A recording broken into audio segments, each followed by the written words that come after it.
अध्याय 346 वह मेरे चाचा हैं। हे नान उसे नीचे ले गए। सौभाग्य से ये काम का समय था, इसलिए बाहर ज्यादा लोग नहीं थे। द्वारपाल के अलावा वे किसी और से नहीं मिले। शेन मियामियान यात्री सीट पर बैठ गया और इधर उधर जाने की हिम्मत नहीं कर रहा था। उसे कार दोबारा गंदी होने का डर था। He now got into the driver's seat without a word and drove away from the factory.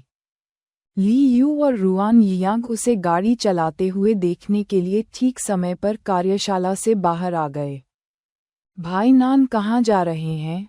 Ruan Yiyang ने उत्सुकता से पूछा। क्या तुम्हें भी पूछने की जरूरत है? ली यू ने उस पर एक नज़र डाली जिससे पता चला कि आप बहुत उज्ज्वल नहीं हैं। वह स्पष्ट रूप से लिटिल मियामियान को घर ले जा रहा है। भाई नान वास्तव में उस लड़की के प्रति अच्छे हैं, लेकिन फिर वह भी उसे काफी पसंद करता है।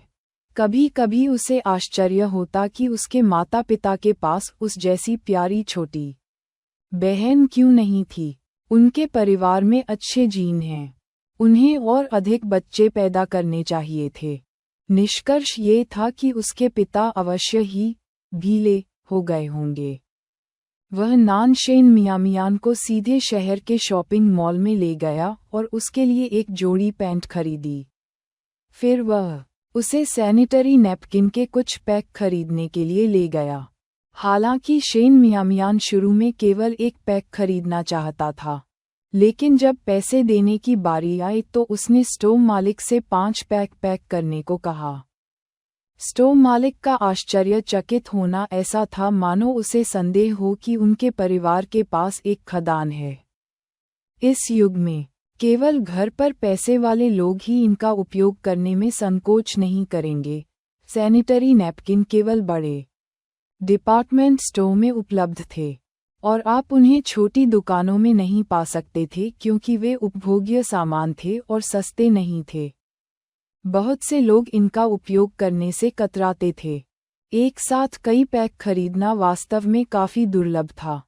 सैनिटरी नैपकिन खरीदने के बाद वह उसे कपड़े बदलने के लिए टॉयलेट में ले गया।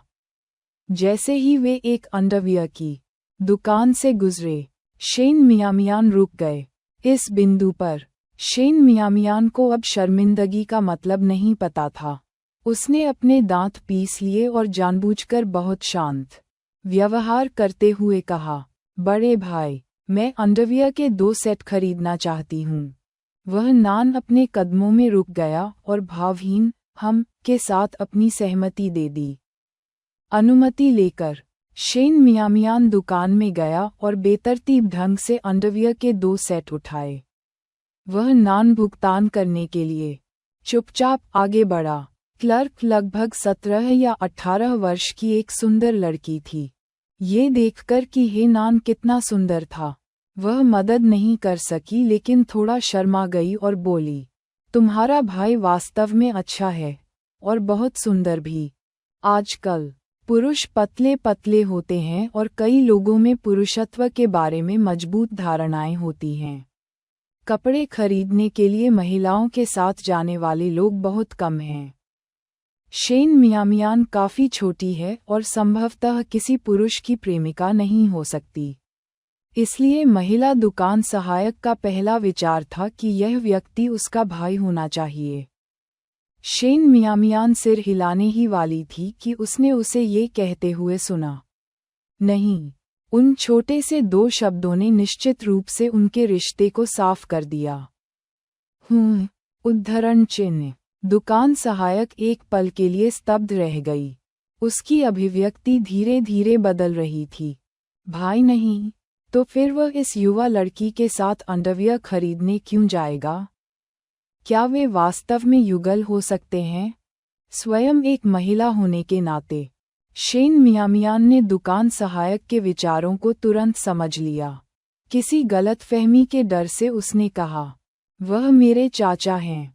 वह नहीं जानती थी कि हे नान ने क्यों कहा था कि वह उसका भाई नहीं है, लेकिन चूंकि उसने इससे इनकार किया था तो कोई कारण रहा होगा। वह उससे 6 या 7 साल बड़ा था। उन्हें अंकल कहने से पीढ़ियों का रुतबा बढ़ गया और वह हारने वाली स्थिति में नहीं थी। उस समय शेन मियामियान हे नान के चेहरे के अचानक काले पड़ने से पूरी तरह से अनजान था। ओह, वह तुम्हारा चाचा है? उद्धरण चिन्ह। दुकान सहायक का चेहरा एक बार फिर मुस्कुराहट से ढक गया जब उसने शेन मियामियान को अंडरवियर वाला बैग थमाया और चुपके से तारीफ की। तुम्हारे चाचा वास्तव में सुंदर हैं, टीवी नाटकों के एक बड़े स्टार की तरह। अपने सभी वर्षों में उसने कभी किसी को इतना सुंदर नहीं देखा था। अध्याय 347। इसे वापस लें और इसे गर्म पानी के साथ पिएं। हे नान से निकलने वाली ठंड को महसूस करते हुए शेन मियामियान की पलकें झपकीं और उसने जल्दी से अपना सामान उठाया और दुकान से बाहर उसके पीछे चली गई। वे दोनों चुपचाप शौचालय के प्रवेश द्वार की ओर चले गए, जहां शेन मियामियान नए कपड़े पहनने के लिए अंदर गया। तभी उसे फिर से जीवित महसूस हुआ। हे नान के बाहर इंतजार करने के बारे में सोचकर उसकी शर्मिंदगी लौट आई। इस बार उसने सचमुच खुद को अपमानित किया था। शुक्र है कि वह अभी भी जवान थी, अन्यथा उसके पास उसे दोबारा देखने के लिए कभी चेहरा नहीं होता। एक मौन आह भरते हुए उसने गंदे कपड़ों को एक थैले में भर लिया। हे नान के कपड़ों पर भी कुछ दाग देखकर उसका चेहरा तुरंत लाल हो गया। वे कपड़े महंगे रहे होंगे और अब बर्बाद हो चुके होंगे। हे नान संभवतः उन्हें दोबारा इस्तेमाल नहीं कर पाएगा। उसने उसके लिए एक नया खरीदने का फैसला किया। हाथ में कुछ पैसे होने पर हे नान के लिए एक नया खरीदना अभी भी किफ़ायती था। खुद को मजबूत करते हुए वह शौचालय से बाहर निकली और उसने देखा कि हे नान अभी भी दरवाजे पर इंतजार कर रहा था। उसकी अभिव्यक्ति पहले जैसी ठंडी नहीं थी। उसे उभरते देख उसने उदासीनता से पूछा, हो गया? उद्धरण चिन्ह। शेन मियामियान ने पलकें झपकाईं और सिर हिलाने का साहस जुटाते हुए कहा, बड़े भाई, मैंने आपके कपड़ों पर दाग लगा दिया है। मैं अगले हफ्ते आपके लिए एक नया खरीद कर लाऊंगा।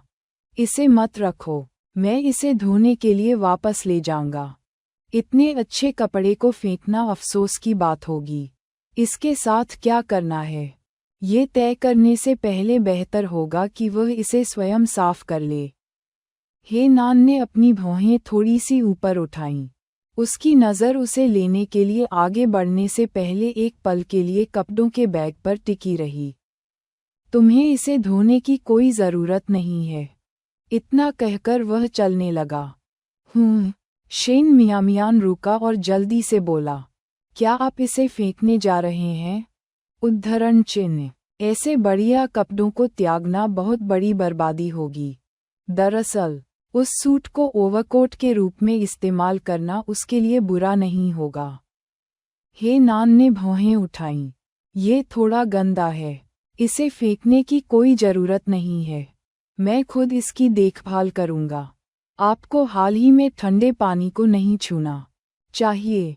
हालांकि वह एक संपन्न परिवार से थे, अपनी सैन्य सेवा और एल्डर हे के प्रभाव के कारण हे नान को फिजूल खर्ची करने की आदत नहीं थी, और ऐसा प्रतीत होता है कि उसने उस गंदगी का तिरस्कार नहीं किया जो उसने फैलाई थी। शेन मियामियान को अपने दिल में हल्की गर्माहट महसूस हुई। उसने बिग ब्रदर के कपड़ों पर दाग लगा दिया था। वह उससे उनके लिए भुगतान करने के लिए नहीं कह रहा था, और उसने उसे ठंडे पानी को न छूने की भी हिदायत दी, जिससे उसे कुछ नुकसान हुआ। एक पल के विचार के बाद उसकी आंखें चमक उठीं। बड़े भाई, क्या आप जानते हैं कि पास में ड्राई क्लीनर कहाँ है? चलो कपड़े वहाँ भेज दें, मैं ड्राई क्लीनिंग का भुगतान कर दूंगी। उसे याद आया कि उन दिनों आसपास सचमुच ड्राई क्लीनर हुआ करते थे। वह बस पता नहीं जानती थी। आपको कपड़ों के बारे में चिंता करने की ज़रूरत नहीं है, मैं इसे संभाल लूँगा, उन्होंने कहा। उनका स्वर थोड़ा ठंडा था। ऐसा लग रहा था कि उन्हें इस मामले की कोई चिंता नहीं है। शेन मियामियान उद्धरण चिन्ह ... उद्धरण चिन्ह। ये देखकर कि उसका वास्तव में उसे क्षतिपूर्ति देने का कोई इरादा नहीं था, उसने मामले को आगे नहीं बढ़ाया। कार में वापस हे नान कुछ सोचने लगा और उसने उसे एक पल के लिए फिर से बाहर निकलते समय अंदर इंतजार करने के लिए कहा। जब वह लौटा तो उसके हाथ में ब्राउन शुगर की एक अतिरिक्त थैली थी। इसे घर ले जाओ, गर्म पानी में डालकर पी लो। ओह! उद्धरण चिन्ह। शेन मियामियान ने आज्ञाकारी रूप से इसे स्वीकार कर लिया। क्या लेना चाहिए और क्या नहीं, उसने ये सब स्वीकार कर लिया था।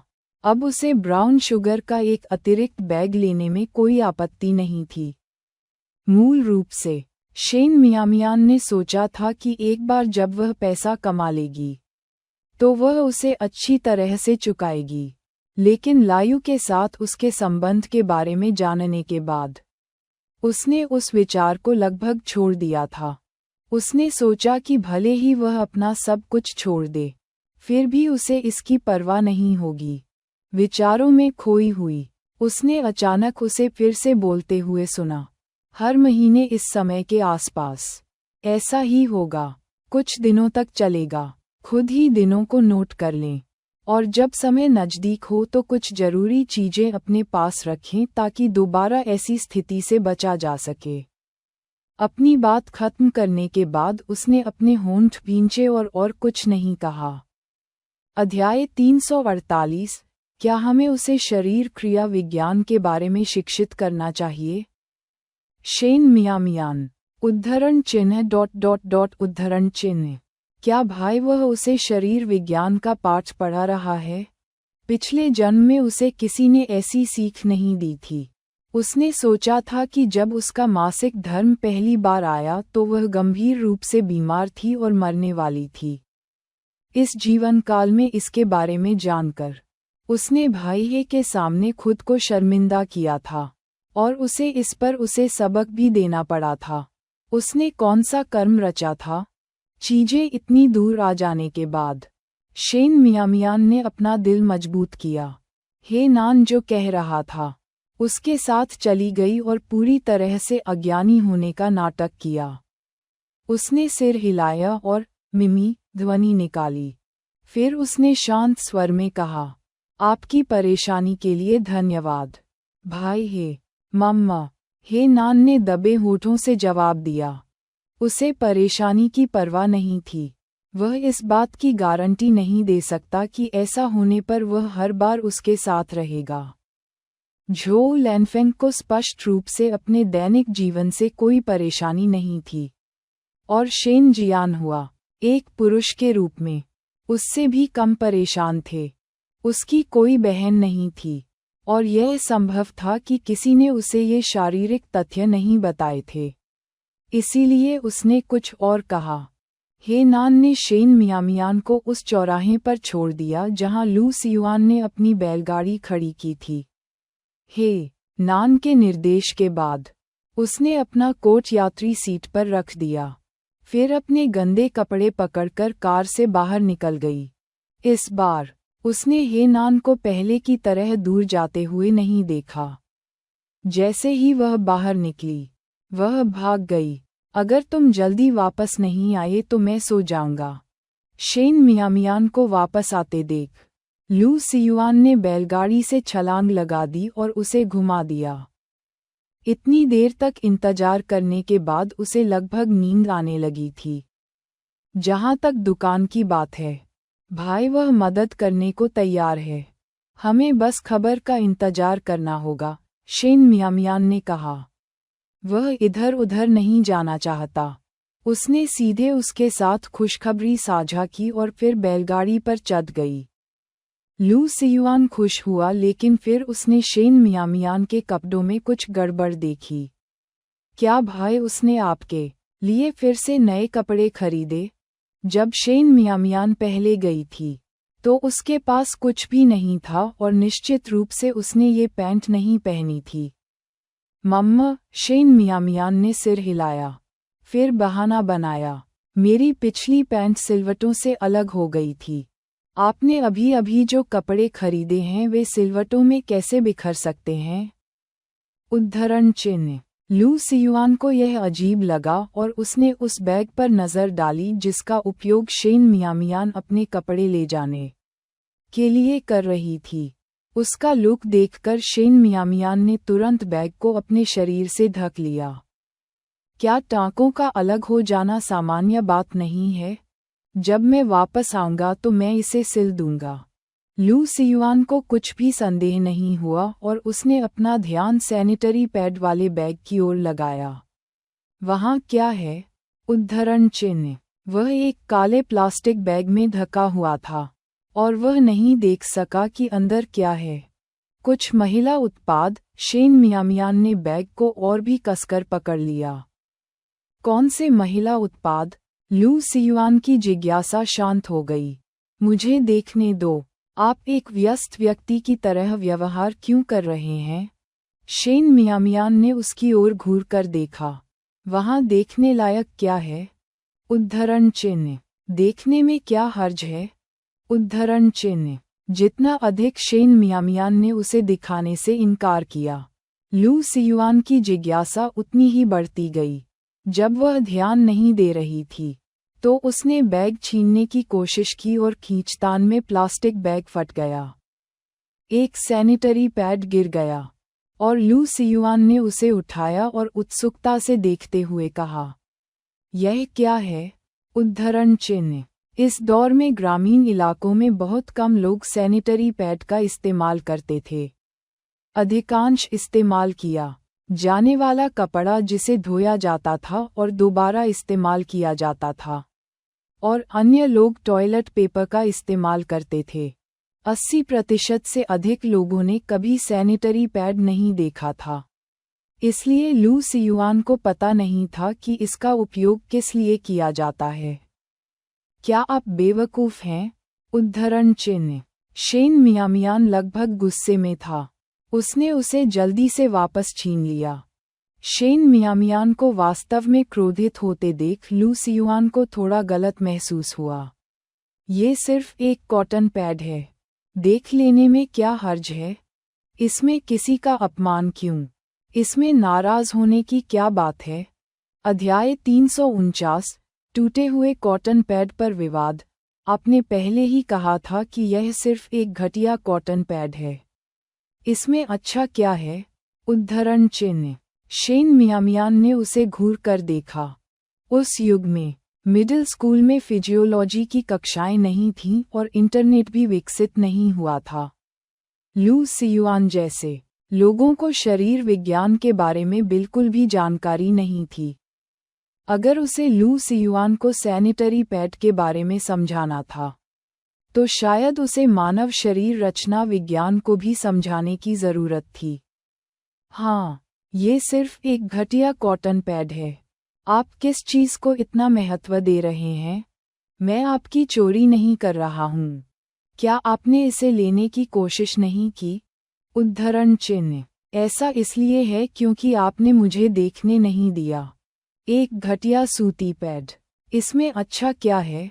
उद्धरण चिन्ह। एक घटिया कॉटन पैड। तुम क्या छुपा रहे हो?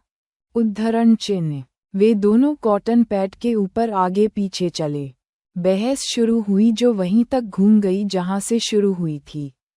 आखिरकार दोनों को एहसास हुआ कि वे कुछ हद तक बचकाने थे। ऐसा लग रहा था जैसे वास्तव में बहस करने लायक कुछ भी नहीं था।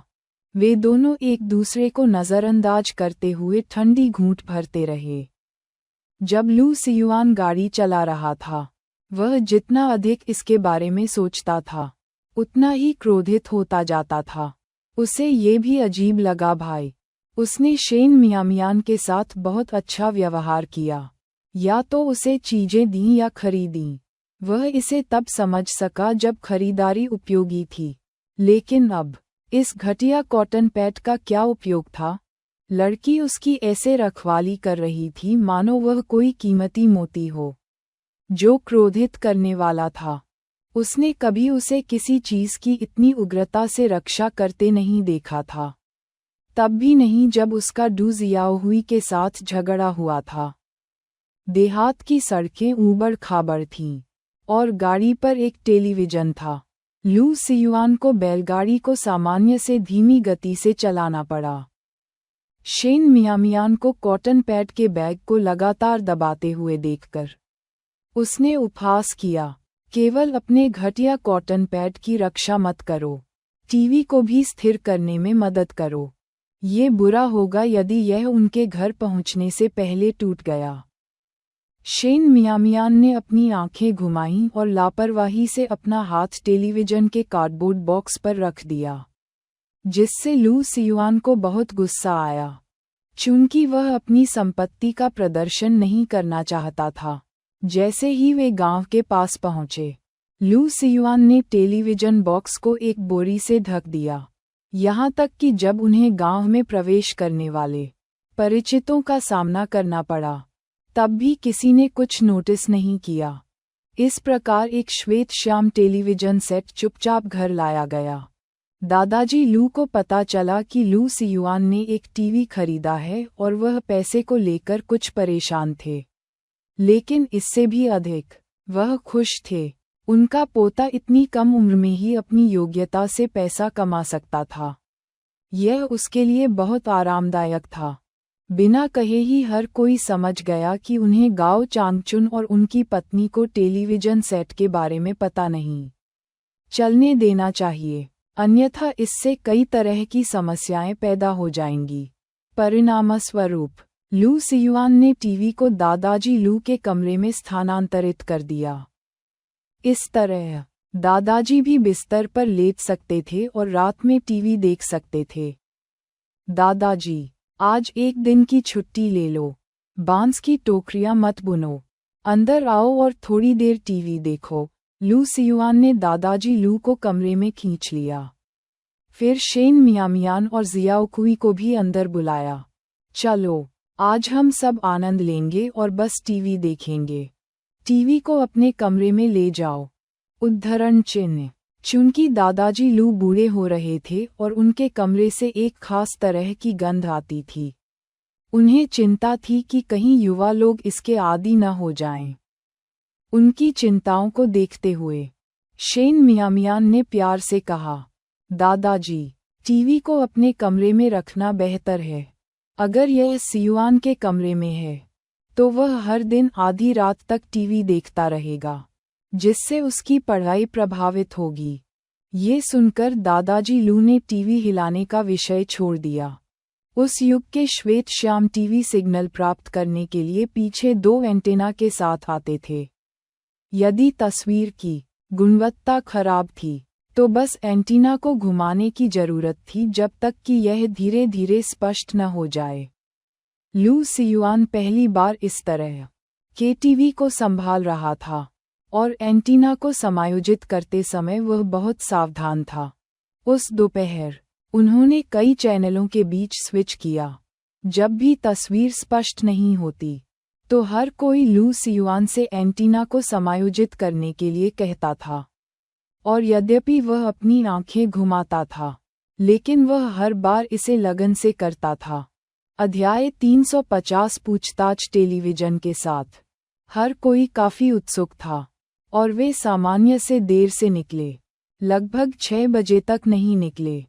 वापस जाते समय जियाओकुई को भी यह जानने की उत्सुकता थी कि शेन मियामियान के काले बैग में क्या है। मियामिया, तुम्हारे इस बैग में क्या है? उद्धरण चिन्ह।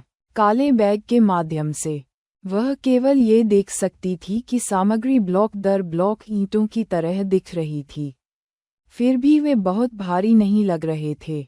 उसने ये भी देखा कि जब भी शेन मियामियान शौचालय जाती थी, वह काले बैग से कुछ न कुछ ले लेती थी। लू सियुआन ने मजाकिया लहजे में कहा, बेहतर होगा कि आप पूछें या न देखें। वह सामान कीमती है और वह आपको नहीं बताएगी कि यह क्या है। लू सियुआन ने स्पष्ट रूप से अभी भी शहर की घटना को याद करते हुए मजाकिया लहजे में कहा। शेन मियामियान ने अपनी आंखें घुमाईं। अब हम अपने गांव में हैं। बेहतर होगा कि आप चले जाएं। उद्धरण चिन्ह। लू सियुआन बिना किसी हिचकिचाहट के गुस्से में आकर चला गया। चूंकि दोनों अक्सर झगड़ते रहते थे, जियाओकुई को इसकी आदत हो गई थी। फिर भी लू सियुआन के शब्दों पर विचार करते हुए उसने कहा, मियाँ मियान, मैं बस यूं ही पूछ रही थी। अगर आपके लिए ये कहना असुविधाजनक है तो कोई बात नहीं। वह वास्तव में सिर्फ जिज्ञासु थी और जानने पर जोर नहीं देती थी। यह कोई रहस्य नहीं है। शेन मियामियान मुस्कुराया और उसे दिखाने के लिए बैग खोला। देखो, ये यही है। दोनों लड़कियां होने के कारण और आसपास कोई अजनबी नहीं होने के कारण शेन मियामियान ने जियाओकुई को दिखाने से परहेज नहीं किया। ये किस लिए हैं? उद्धरण चिन्ह। जियाओकुई ने एक को उठाया और कुछ देर तक उसकी जांच की, लेकिन वह ये पता नहीं लगा सका कि यह क्या था। मैं इसे सैनिटरी पैड कहने की आदी हूँ।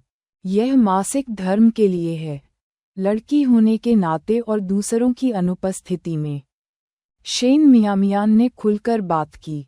ये काफ़ी महंगे हैं और अभी तक हमारे ग्रामीण इलाकों में बिकना शुरू नहीं हुआ है। इसका इस्तेमाल ज़्यादातर शहर के लोग करते हैं। जियाओकुई का चेहरा लाल हो गया। मैं सिर्फ सूती कपड़े का उपयोग करता हूँ। उनकी माँ और बहन भी सूती कपड़े का इस्तेमाल करती थीं। उन्हें धोने और सुखाने के बाद वे उनका पुनः उपयोग करेंगे। कुछ लोगों ने टॉयलेट पेपर का उपयोग किया, लेकिन वह अधिक बेकार था। उसने मान लिया था कि शहर में लोग टॉयलेट पेपर का भी उपयोग करते हैं और ये देखकर आश्चर्यचकित रह गई कि वे इसका उपयोग कर रहे थे, जो स्पष्ट रूप से सस्ते नहीं थे। तुमने इतना कुछ खरीद लिया, ये कब तक चलेगा? उद्धरण चिन्ह। बहुत लंबा नहीं, बस 1 महीने में 1 पैक से अधिक, और यह सब 2 या 3 महीनों में खत्म हो जाएगा। 2-3 महीने में ही चला गया। जियाओकुई हैरान होकर बोली, क्या इन्हें दोबारा इस्तेमाल नहीं किया जा सकता? उद्धरण चिन्ह। शेन मियामियान ने उस पर हंसते हुए कहा, ये डिस्पोजेबल हैं।